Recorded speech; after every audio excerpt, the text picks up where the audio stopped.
Single dad millionaire CEO took his daughter on a blind date. Poor waitress fed the girl first and stole his heart. Before we continue, please tell us, where in the world are you watching from? We love seeing how far our stories travel. Daddy, can I eat the bread now? I'm starving. Olivia's little voice broke the heavy silence between them. Ethan Cole looked up from his phone for the first time in 10 minutes, blinking as if remembering she was there. He sighed, setting the phone down beside the untouched glass of water. Just wait a bit longer, sweetheart. The lady I'm supposed to meet will be here any minute. Olivia frowned, poking the breadstick like it had personally offended her. You said that 10 minutes ago. She crossed her arms, lips jutting out in that stubborn way that reminded him painfully of her mother. Ethan's chest tightened, but he said nothing. He wasn't good at small talk anymore, especially not with his own daughter. The restaurant buzzed softly around them, glasses clinking, quiet laughter, soft jazz humming through the speakers. Ethan's suit looked perfectly pressed, his watch gleaming, but his eyes were somewhere far away, maybe at the office, maybe in the past. He checked his phone again, scrolling through emails even though he wasn't reading any of them. That's when a voice broke through. Hey there, princess, said the waitress, kneeling beside the table with an easy smile. You look way too hungry to be waiting on boring grown-ups. Want me to sneak you a little something before the big meal? Olivia's frown melted instantly. Really? She whispered, eyes wide. Really? Grace said, her tone warm but playful. I've got a mini muffin that's practically begging to be eaten. Don't tell the boss, Olivia giggled. And that sound, God, that sound, hit Ethan harder than he expected. He looked up, and for the first time that night, his gaze met Grace's. Her brown hair was pulled into a messy bun, a stray strand brushing her cheek. Her apron was a little crooked, her hands dusted with flour, but her smile, genuine and unhurried, felt like sunlight cutting through gray clouds. Sorry, Ethan said, his voice a little rough. She's just impatient. Her mom used to... He stopped himself mid-sentence. The air hung heavy for a beat, the kind where you realize you said too much. Grace didn't push. She just smiled gently and handed Olivia the muffin. No worries, sir. Kids should be impatient sometimes. The world's fast enough without them having to wait for everything good. Olivia nodded like that was the wisest thing she'd ever heard. Ethan chuckled quietly, shaking his head. You're good with her, he admitted. Grace shrugged. Guess I've had a lot of practice keeping little hearts from breaking over late dinners. That made Ethan look up again. Really look this time. There was something in her eyes. Not pity, not interest, just kindness. Simple, rare kindness. And for reasons he couldn't explain, it unsettled him. As Grace walked away, Olivia leaned in and whispered, Daddy, I like her. Ethan smiled faintly, though he didn't know why. Yeah, he murmured under his breath, me too. But what neither of them knew then was that this random dinner, this ordinary night, was about to rewrite every single plan Ethan Cole ever had for his life. Sir, your guest has arrived, Grace said softly, setting down a basket of warm rolls on the table. Ethan glanced up, already half expecting the woman his assistant had arranged for him to meet, polished, confident, and probably more interested in his last name than his first. But the woman who walked in wasn't that. Dressed in a crimson dress that looked expensive but didn't feel right on her, she smiled like she was already somewhere else. Ethan Cole? She asked, her voice honeyed but empty. He stood, shook her hand, and introduced Olivia, who gave a small wave before turning back to her bread roll with all the enthusiasm of someone who'd rather be anywhere else. Grace lingered near the counter, not to eavesdrop, but because something about the scene tugged at her. The man looked exhausted, and the little girl, lonely. The woman across from them. She was glued to her phone. So, the woman began, crossing one leg over the other. You're the CEO of Cole Dynamics, right? The tech company? Among other things, Ethan said dryly, forcing a polite smile. She laughed, but it didn't reach her eyes. Wow, you must be like insanely busy. I can't imagine having time for a kid on top of that. Olivia looked up, hurt flashing across her little face. Ethan's jaw clenched, his voice low but firm. I make time. Grace's hands stilled over the coffee pot she was holding. She didn't know this man, but the weight in his tone said everything. He'd been fighting to hold on to something. Maybe fatherhood, maybe hope. The rest of the dinner felt like static. The woman talked about luxury vacations, social media followers, and networking potential.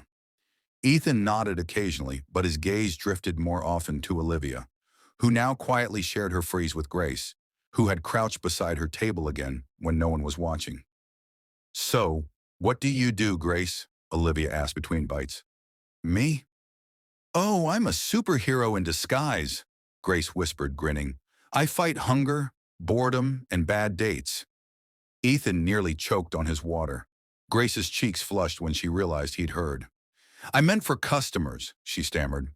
Ethan laughed, the sound rich and unexpected. Olivia's giggle followed, light as air. Even the stuffy waiter smiled. For the first time in what felt like years, Ethan wasn't thinking about work, or PR, or loss. He was just there. When the night ended, the blind date barely said goodbye. She made an excuse about an early morning meeting and left before dessert. Grace noticed the small frown that crossed Ethan's face, not of disappointment, but relief. As she cleared the table, Olivia tugged her sleeve. "Can we come back tomorrow?" Grace smiled softly. "You don't want me getting in trouble for spoiling you two." Ethan reached into his wallet and handed her the receipt. "You won't," he said, his tone half serious. "But maybe I'll make a reservation anyway." When they walked out, the air outside was cool and quiet. Ethan looked down at Olivia, who skipped beside him, clutching her tiny stuffed unicorn. "Did you like the food, sweetheart?" Olivia shook her head. "I liked the waitress." Ethan smiled faintly, staring ahead. "Yeah, me too." But he didn't know yet that the woman who just made his daughter laugh might be the one to teach him how to live again. The next evening, Ethan found himself driving past the same diner again.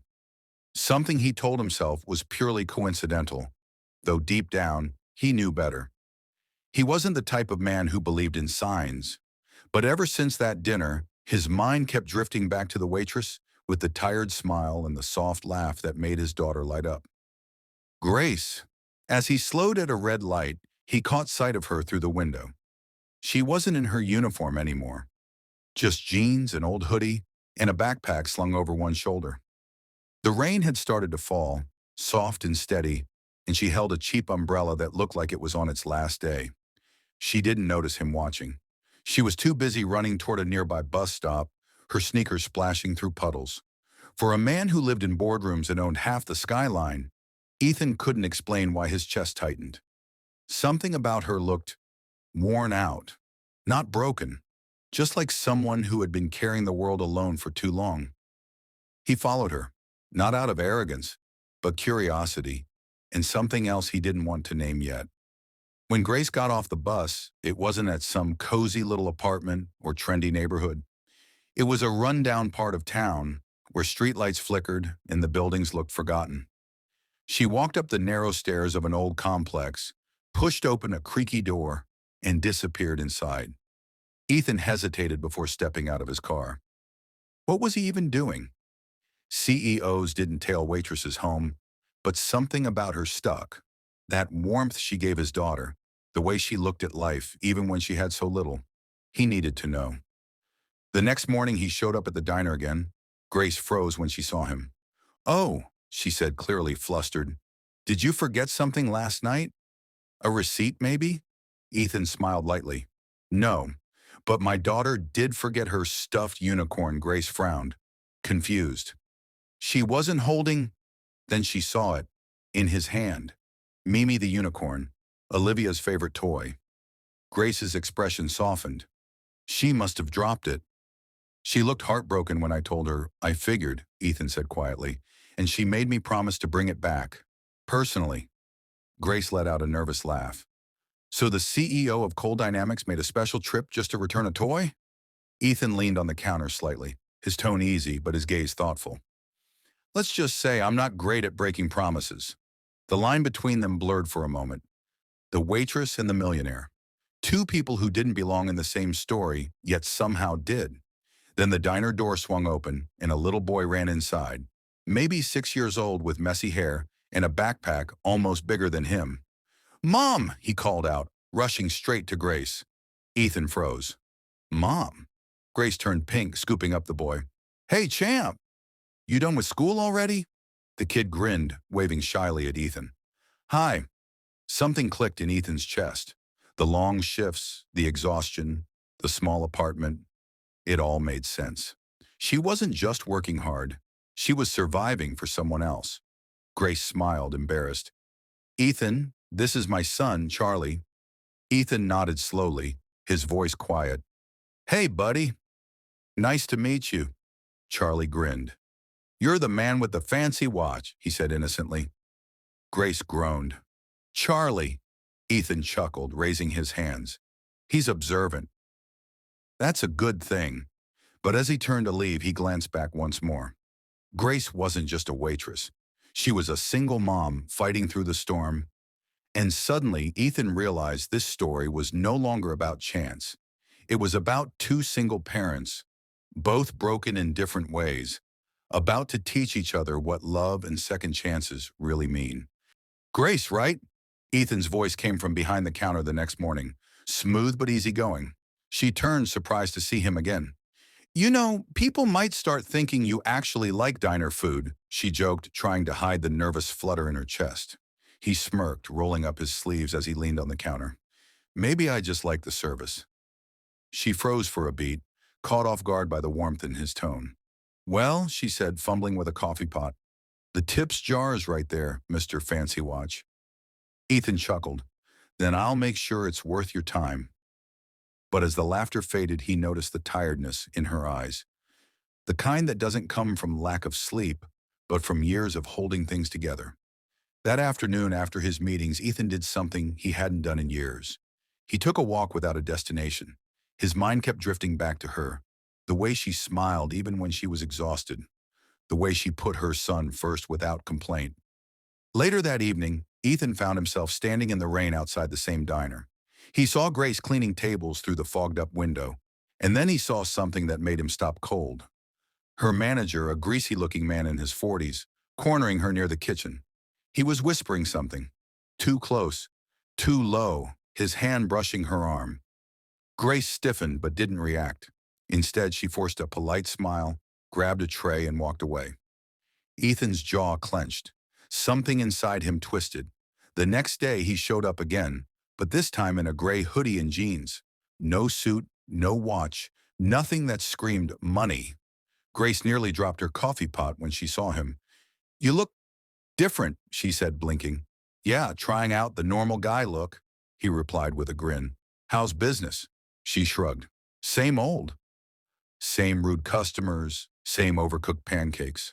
"Sounds like home," he said softly. And for the first time, she laughed without hesitation. That laughter stayed with him all day.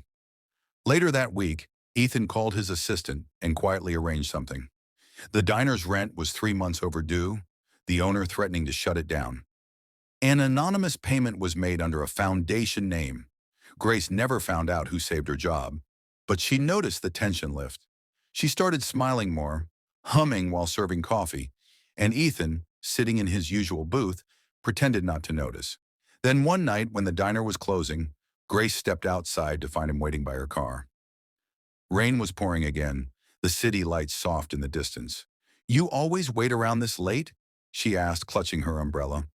"Only when I feel like the night's missing something," he said, stepping closer.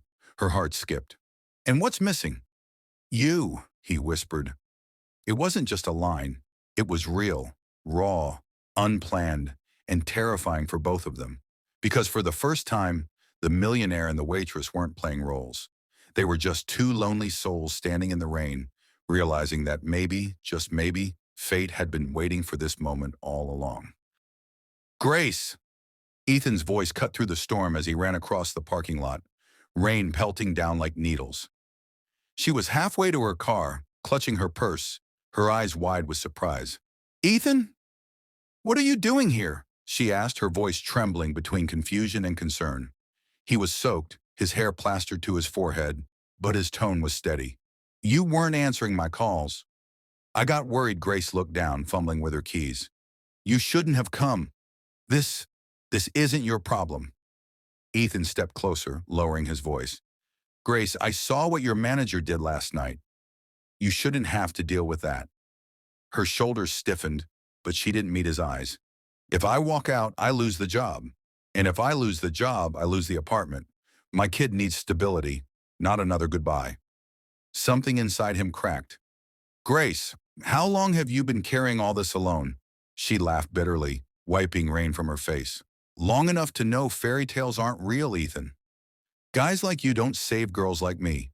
You live in glass towers. I live paycheck to paycheck. He didn't flinch. Instead, he pulled a folded paper from his pocket, already damp from the rain. Then let me prove you wrong. Grace frowned, hesitating before taking it. When she opened it, her breath caught. It was an offer letter. What is this? She whispered. A management position, he said simply. For my company's new community outreach branch. Good pay, full benefits, flexible hours. I told you, Grace. I don't want to rescue you. I want to build something with you. Her eyes filled with tears. Why me? Ethan smiled faintly, stepping closer until they were inches apart. Because the night I met you, you didn't care who I was.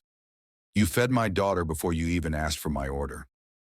That's the kind of heart money can't buy. For a long second, they stood there in silence, the sound of rain mixing with the steady rhythm of two hearts that had both been broken, yet still beating strong.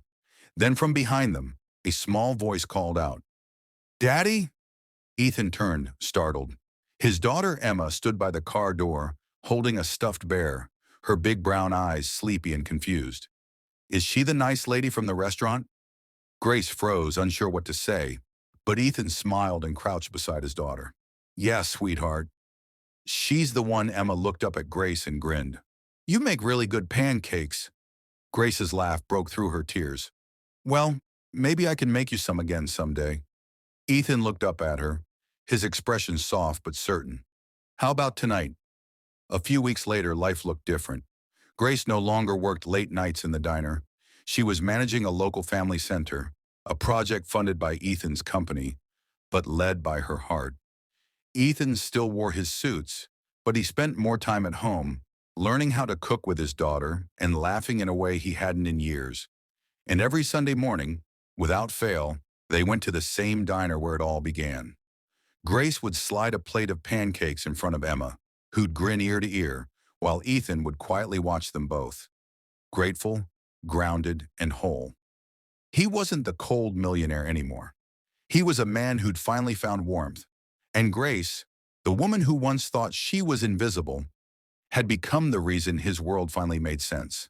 As the rain faded and their story found its calm, it reminded us that sometimes love doesn't walk in wearing a suit. It shows up quietly in the most unexpected moments. If this journey touched your heart, make sure to subscribe to the channel so you never miss another story that stirs the soul. And before you leave, click on one of the videos on your screen, because every story we share holds another moment that might change the way you see love, family, and second chances.